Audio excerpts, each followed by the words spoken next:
আসসালামু আলাইকুম রহমতুল্লাহি বারাকাতু। পিএইচডির ক্ষেত্রে আমার যে রিসার্চ এরিয়া হবে সেইটা নির্ধারণের সময় আমি কি আমার আন্ডারগ্রেড যেখানে আমি মাস্টার্স অথবা অনার্স করেছি এবং কিছু রিসার্চ এক্সপেরিয়েন্স আছে, সেইটার সাথে অ্যালাইন করে আমি এরিয়া চুজ করব?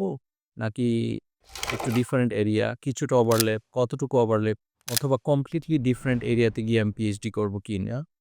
সেইটি নিয়ে আজকে কথা বলছি। তো চলুন শুরু করা যাক। ফর এক্সাম্পল আমি যদি ধরে নেই যে আমি ফার্মেসিতে আন্ডারগ্রেড করেছি, দেন মাস্টার্স করেছি। তো এর মধ্যে অনেক এরিয়া আছে। এটাকে এরিয়া না বলে আমি এখন এটা আরেকটা শব্দ ইউজ করব। এটা মোর অ্যাপ্রোপ্রিয়েট, মোর অ্যালাইন, সেটা হচ্ছে ডোমেইন। যে এর মধ্যে অনেক এরিয়া আছে। Pharmacy it's multidisciplinary subject. এরকম প্রত্যেকটা আন্ডারগ্রেড সাবজেক্টের মধ্যে বিভিন্ন ডোমেইনের নলেজ আমরা লার্ন করি অথবা আমরা গেইন করি। মোস্ট লাইকলি আমাদের যে নরমাল যে থট প্রসেস থাকে সেটা হচ্ছে যে যেখানে আমি আন্ডারগ্রেড করেছি, সেই আন্ডারগ্রেড যে ডোমেইন নলেজ আছে অথবা মাস্টার্স করেছি সেটাকে আমি এক্সটেনশন করা। এটাই মোস্ট অফ দ্য কেসেস এ দেখা যায়। কিন্তু বাস্তবিক অর্থে আমি যেটা সাজেস্ট করব, আমার এক্সপেরিয়েন্স থেকে বলব যে যদি আপনি আন্ডারগ্রেড এবং মাস্টার্সে যেই ডোমেইন নলেজের মধ্যে আপনি ছিলেন, সেইটা থেকে যদি ওভারল্যাপ হয়ে কিছুটা ডিফারেন্ট 50% ওভারল্যাপ করে অথবা 30-40% 25% ওভারল্যাপ করে, এরকম জায়গায় যদি আপনি পিএইচডিটা রিসার্চ পার্টিকুলারলি ফোকাস করেন তাহলে লং রানে আপনি বেশি বেনিফিটেড হবেন। এর কারণগুলো আমি এখনই একটি, একটি করে ব্যাখ্যা করছি। একটা হচ্ছে সায়েন্টিফিক নলেজ, সায়েন্টিফিক ব্যাকগ্রাউন্ড আপনি এখানে অ্যাচিভ করবেন, এটা এখানে শিখবেন। তো আপনি যদি একটু ডিফারেন্ট এরিয়াতে যান ওভারল্যাপড, তাহলে আপনার এক্সট্রা একটা ডোমেইন শিখা হচ্ছে। এইটা একটি। আরেকটি বড় বিষয় যেটি হচ্ছে যে সায়েন্টিফিক ডোমেইনের সাথে, সাথে নলেজ ব্যাকগ্রাউন্ডের সাথে, সাথে আমরা যখন কোনো একটা রিসার্চ কোয়েশ্চেনের আনসার দেয়ার চেষ্টা করি, যেটা পিএইচডির মূল এইম অথবা গোল, যে আমি একটা রিসার্চ কোয়েশ্চেন তৈরি করব এবং সেটা একটা প্রবলেম ধরতে পারি। এই কোয়েশ্চেনের একটা সলিউশন অথবা আনসার আমি খুঁজে বের করব ওভার দ্য রিসার্চ। আমার রিসার্চের মধ্যে, সেটা ল্যাবের মধ্যে হোক, ল্যাবের বাইরে হোক, ডাটা এনালাইসিস করে হোক, যেকোনোভাবেই হোক।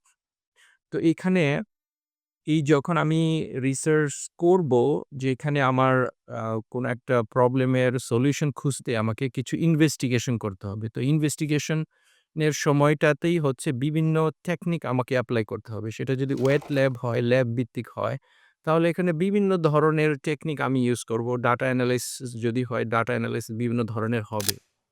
তো আমি যদি আমার ডোমেইন আন্ডারগ্রেড এবং মাস্টার্সের ডোমেইনের মধ্যেই পিএইচডিটা রাখি, তাহলে যেটা হবে, আমি হয়তো লিমিটেড কিছু টেকনিকস, লিমিটেড কিছু ইনভেস্টিগেটিভ মেথডস আমি শিখব। অন্য ডোমেইনে গেলে হয়তো আমাকে আরো অন্য কিছু টেকনিক, মেথডস এবং investigative model, research, inquiry, skills, diversified আরো কিছু নতুন টেকনিক শিখতে হতো। তাহলে আমার যে সুবিধাটা হতো যে আমি আর্লিয়ার কিছু টেকনিক শিখেছি, আরো নতুন কিছু টেকনিক শিখেছি।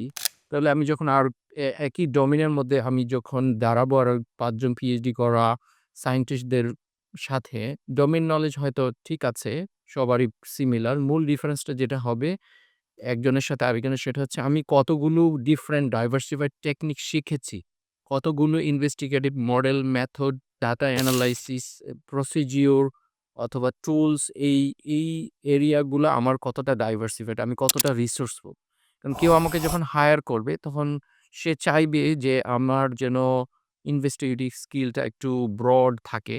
কারণ হচ্ছে যে রিসার্চ কোয়েশ্চেনের যখন আমরা আনসার করি তখন we never know যে আমার আসলে কোন এরিয়াতে, কোন দিকে আমাকে এটাকে ডাইরেক্ট করতে হবে, ড্রাইভ করতে হবে, টোটাল যে জার্নিটা। তো সেই ক্ষেত্রে ওভার দ্য জার্নিতে আমার অনেকগুলা টেকনিকস হয়তো নতুন, নতুন টেকনিক এপ্লাই করতে হবে এই কোয়েশ্চেনের উত্তর পাওয়ার জন্য। তো এজন্য যারা হায়ারিং ম্যানেজার অথবা হায়ারিং যারা বস, গ্রুপ লিডার, অথবা আমি যদি ইন্ডাস্ট্রিতে কাজ করি পার্টিকুলারলি, তাহলে তো এক ধরনের। আর যদি আমি একাডেমিয়াতে যাই, তো পিএইচডির পরে যখন আমাকে কেউ হায়ার করবে তখন এইটা তাদের প্রায়োরিটির মধ্যে থাকে যে আমি কতগুলা ডাইভার্সিফাইড টেকনিকে কাজ করেছি এবং আমার এক্সপার্টিস আছে। তো এইটা কনসিডার করার সাথে, সাথে আমি এটাই মূলত বলতে চেয়েছি যে যখন আমরা পিএইচডি ডোমেইন চুজ করব, সেইখানে সায়েন্টিফিক ব্যাকগ্রাউন্ড ডোমেইন নলেজ তো আমি অর্জন করবই। সাথে, সাথে আমার ডাইভার্সিফাইড লেভেলের ইনভেস্টিগেটিভ টেকনিকস এবং অ্যানালিটিক্যাল যে অ্যাবিলিটি টুলস, ডিফারেন্ট ধরনের টুলস আমাকে ইউজ করতে হবে বেসড অন ওই ডোমেইন অনুযায়ী। তো সেটা আমাকে একটা এক্সট্রা বেনিফিট দিবে। আমার একটা এক্সট্রা এক্সপার্টিস ডেভেলপ করবে আমার। এজন্য আমি যারা পিএইচডি করতে চাচ্ছেন অথবা চিন্তা করছেন তাদের জন্য আমার সাজেশন এটা থাকবে যে যদি আপনি আপনার ডোমেইন আন্ডারগ্রেড মাস্টার্সে যেটাই থাকুক সেইখান থেকে আপনি যখন পিএইচডি করতে যাবেন তাহলে চেষ্টা করবেন 50% এর মতো যেন ওভারল্যাপ থাকে আপনার ডোমেইনের সাথে আর 50% এক্সট্রা যেটা আউট অফ ইওর ডোমেইন সেখান থেকে আপনি আপনার এক্সপার্টিসটাকে আরো রিসোর্সফুল করবেন। সেখানে যদি আপনাকে শিখবেন কিন্তু এটা আপনার at the end of the day এটা আপনাকে বেনিফিট দেবে। আমি একদমই বলব না কমপ্লিটলি নতুন এরিয়াতে নতুন ডোমেইনে গিয়ে পিএইচডি করার জন্য। হয়তো এটা অনেক স্ট্রাগল হতে পারে আপনার জন্য। সেই পর্যন্ত ভালো থাকবেন। আসসালামু আলাইকুম ওয়া রাহমাতুল্লাহি ওয়া বারাকাতুহু।